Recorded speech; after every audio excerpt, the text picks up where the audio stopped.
Analysis கிறிஸ்பா நம்ம பார்த்துட்டு இருக்கோம். ஸோ 31st மார்ச் இன்னைக்கு நியூஸை நம்ம பார்க்கலாம். ஃபர்ஸ்ட் நியூஸ் வந்து சோஷியல் மீடியா ரெகுலேஷன். ஸோ இது ஒன்றும் புதுசு கிடையாது. ஆல்ரெடி ஐடி ஆக்ட் 2000 அப்படின்றது ஒரு அம்ரல்லா ஆக்ட். அது கீழே வந்து நிறைய ரூல்ஸ் வந்திருக்கு. அது மாதிரி IT intermediary guidelines and digital media ethics code rules 2021 வந்திருக்கு. அதை இப்போ ரீசெண்டாக அமெண்ட்மெண்ட் பண்ணியிருக்காங்க. இது எதுக்காக அமெண்ட்மெண்ட் பண்றாங்க, அதாவது இப்போ ப்ரொபோசல் கொடுத்துருக்காங்க. இது எதுக்காக அமெண்ட்மெண்ட் பண்றாங்க அப்படின்னு பார்த்தீங்கன்னா, இனிஷியலா இருக்கக்கூடிய ரூல் வந்து ஒன்லி நியூஸ் பிளாட்ஃபார்ம்ஸ்க்காக அப்ளிகபிள்.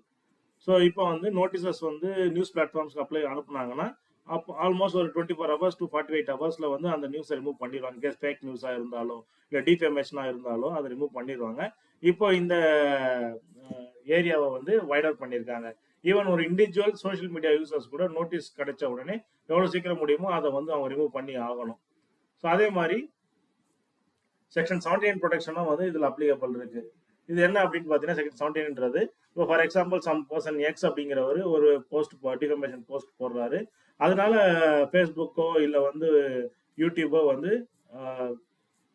அக்யூஸ்டு கிடையாது. ஸோ அவங்க வந்து ஒரு தேர்ட் பார்ட்டி போடக்கூடிய ஒரு நியூஸுக்காக this news channels are not, that is Facebook or other social media is not answerable. So February 2026 ஒரு அமெண்ட்மெண்ட் கொண்டு வந்திருக்காங்க. அதுபடி 24 to 36 hours டைம் லைன் தேவைப்பட்ட ஒரு நியூஸ் ரிமூவல் ஆர் டேட்டா ரிமூவலுக்கு பதில் இப்போ 2 to 3 hours இந்த ரிமூவல்லாம் நடந்துகிட்டு இருக்கு. ஸோ இது கவர்மெண்ட் என்ன சொல்றாங்க அப்படின்னா, இந்த அமெண்ட்மெண்ட்ஸ் எல்லாமே வந்து இது ப்ரொசீஜரலாகவும் கிளாரிஃபேக்டரியாகவும் தான் போயிட்டு இருக்கு அப்படின்னு சொல்றாங்க. அதே மாதிரி இவங்க தெளிவாக முன்னாடி ஒரு நியூஸ் சேனல் மட்டும் இருந்தது. இப்போ news and current affairs even is hosted by non publisher users. நான் பப்ளிஷர்னா இப்போ ஒரு நியூஸ் சேனல் அப்படிங்கிறது ஒரு பப்ளிஷர்ல வரும். இண்டிவிஜுவல் பர்சன்றது நான் பப்ளிஷர் யூசர்ஸாக கன்சிடர் பண்ணலாம். ஸோ இன்டர்நெட் ஃப்ரீடம் ஃபவுண்டேஷன் சொல்லிட்டு ஒரு என்ஜிஓ என்ன அக்யூஸ் பண்றாங்கன்னா, Madras high court and Bombay high court ரீசெண்டாக வந்து ஐடி ரூல்ஸ்ல சிலதை வந்து இன்டரிம் ஸ்டே கொடுத்துருக்காங்க, சில இன்டரிம் ஆர்டர்ஸ் கொடுத்துருக்காங்க. இந்த இன்டரிம் ஆர்டர்ஸ் இன்டரிம் ஸ்டேவையும் ஓவர் கம் பண்றதுக்காக இந்த மாதிரி அவசரமாக சில ரூல்ஸை வந்து ஃப்ரேம் பண்றாங்க அப்படின்னு சொல்றாங்க. ஸோ கொஸ்டின் உங்களுக்கு என்ன ஏரியாவில் வரலாம்னா டெலிகேட் ரிலீசேஷன் பத்தி வரலாம். ஏன்னா ஆல்ரெடி பார்லிமெண்ட் வந்து ஒரு ஆக்ட் பாஸ் பண்ணியிருக்காங்க. இப்போ இந்த ரூல்ஸ்லாம் இன்ட்ரோடியூஸ் பண்றது வந்து மெயிட்டி பண்றாங்க. இது எல்லாமே சபார்டினேட் லிஜிஸ்லேஷன் டெலிகேட் லிஜிஸ்லேஷன்ல வரும் ஃபர்ஸ்ட் திங். அதே மாதிரி ஐடி ஆக்ட் பத்தி கொஸ்டின் கேட்கலாம். அது போக ஃப்ரீடம் ஆஃப் ஸ்பீச் அண்ட் எக்ஸ்பிரஷனையும் அது ரிலேட்டட் ஐடியும் ரிலேட் பண்ணி கேட்கலாம். ஸோ ஐடி மூலியமா ஸ்பீச் அண்ட் எக்ஸ்பிரஷன் வந்து இம்ப்ளிசிட்டா இருந்தாலும் so there can be reasonable restrictions to this speech and expression. Next news பார்த்தீங்க அப்படின்னா சென்சஸ் 2027. யூஸ்வலா எவ்ரி 10 years சென்சஸ் எடுப்பாங்க, மக்கள் தொகை கணக்கெடுப்பு நடக்கும். லாஸ்டா வந்து 2011 நடந்திருக்கு. ஸோ யூஸ்வலா அந்த டேட்டா வர்றதுக்கு 5 to 6 years ஆயிரும். சில டேட்டா வர்றதுக்கு 10 years கூட ஆயிரும். ஸோ 2027 இப்போ எடுக்க போறது வந்து ஃபர்ஸ்ட் டிஜிட்டல் கேஸ்ட் பேஸ்டு சென்சஸா இது இருக்கும் அப்படின்னு சொல்றாங்க. ஸோ ஃபர்ஸ்ட் சென்சஸ் வந்து பார்த்தீங்கன்னா 1872 லார்ட் மேயோ பீரியட்ல எடுத்திருப்பாங்க.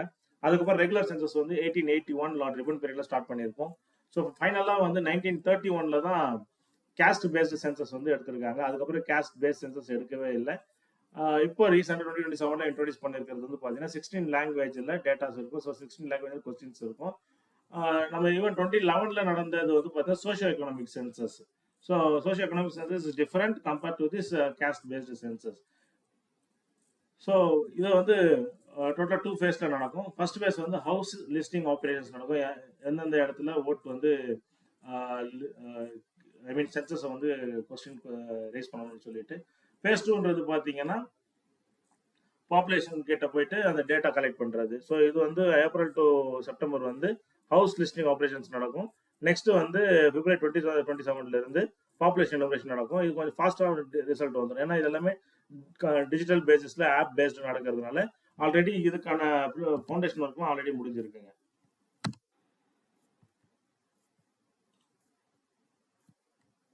ஸோ ஆஸ் பர் சென்சஸ் 1948 ஒரு இண்டிவிஜுவலோட டேட்டாவை ஈவன் ஸ்டேட் கவர்மெண்ட்டோ இல்லை ஜுடிஷியரி கேட்டாலும் கொடுக்க வேண்டிய அவசியம் கிடையாது. அதே மாதிரி ஆர்டிஐக்கும் ஆர்டிஐ பர்வியூல இருந்தும் வெளியே இருக்கு. And one more thing is West Bengal is the only state not yet started its census process. So till September 30, 2026.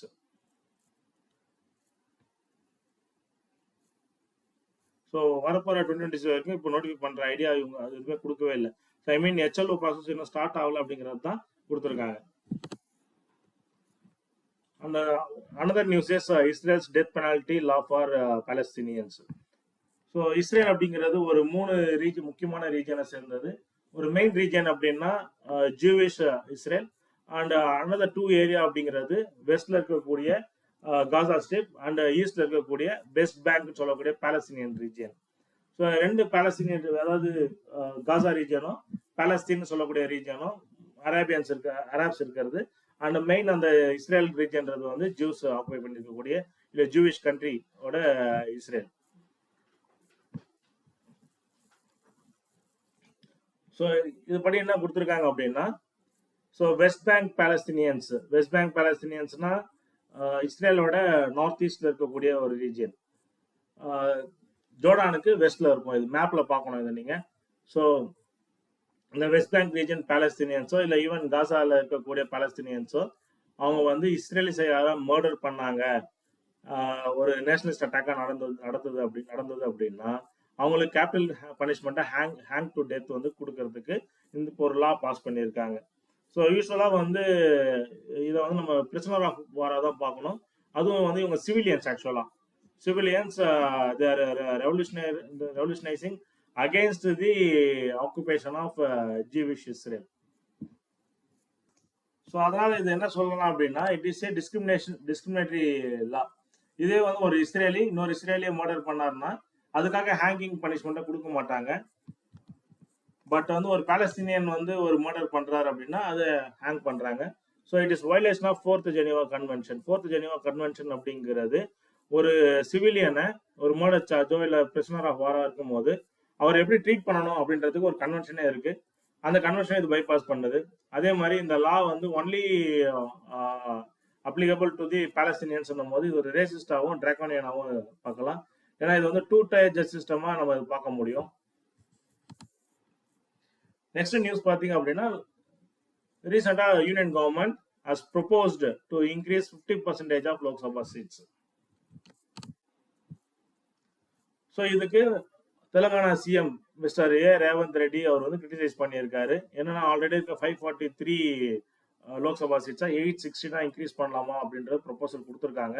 So இதனால என்ன சேஞ்சஸ் வரும் அப்படின்னா, ஸோ ஃபார் எக்ஸாம்பிள் ஒரு பிரைம் மினிஸ்டரை சூஸ் பண்ணக்கூடிய ஒரு பவர் வந்து எல்லா மக்களுக்கு இருந்தாலும் பர்டிகுலரா உத்தரப்பிரதேஷ்க்கு உண்டு. காரணம் என்னன்னா ஆல்மோஸ்ட் ஒரு 80 சீட்ஸ் வந்து அவங்க எம்பி சீட்ஸ் ஹோல்ட் பண்றதுனால அந்த உத்தரப்பிரதேஷ் முடிவு பண்ணக்கூடிய இல்லை யார் சப்போர்ட் பண்ணக்கூடிய பார்ட்டி வந்து பிரைம் மினிஸ்டர் கேண்டிடேட்டா வர வாய்ப்பு அதிகம்.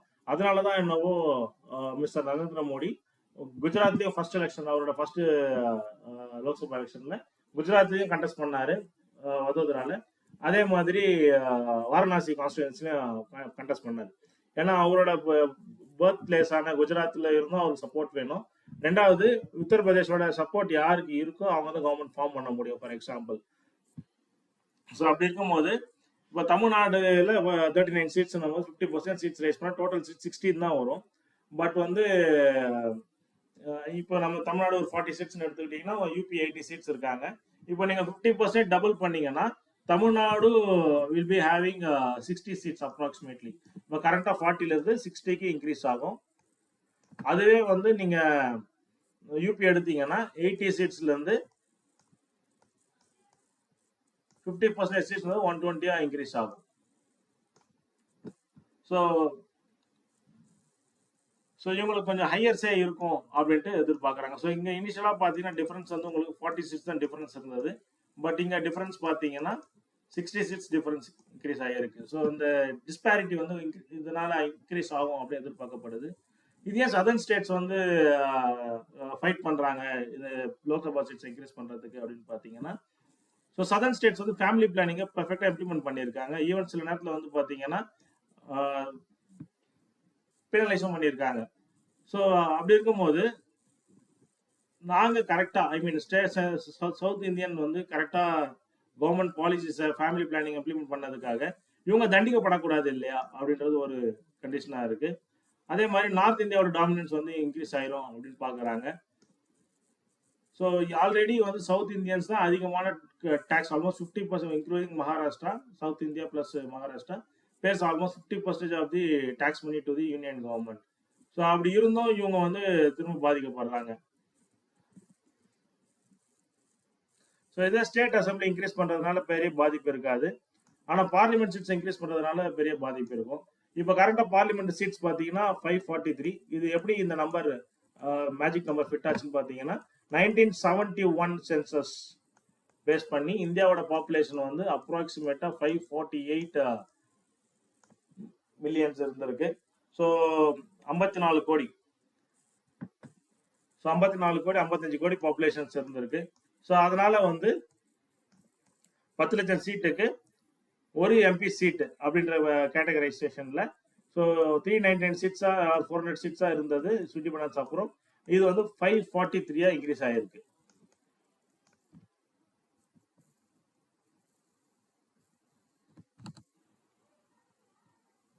So thank you. ஸோ இந்த மாதிரி கரண்ட் அஃபேர்ஸ் நியூஸை ரெகுலராக பார்க்கறதுக்கு ஃபாலோ பண்ணுங்க. தேங்க்யூ.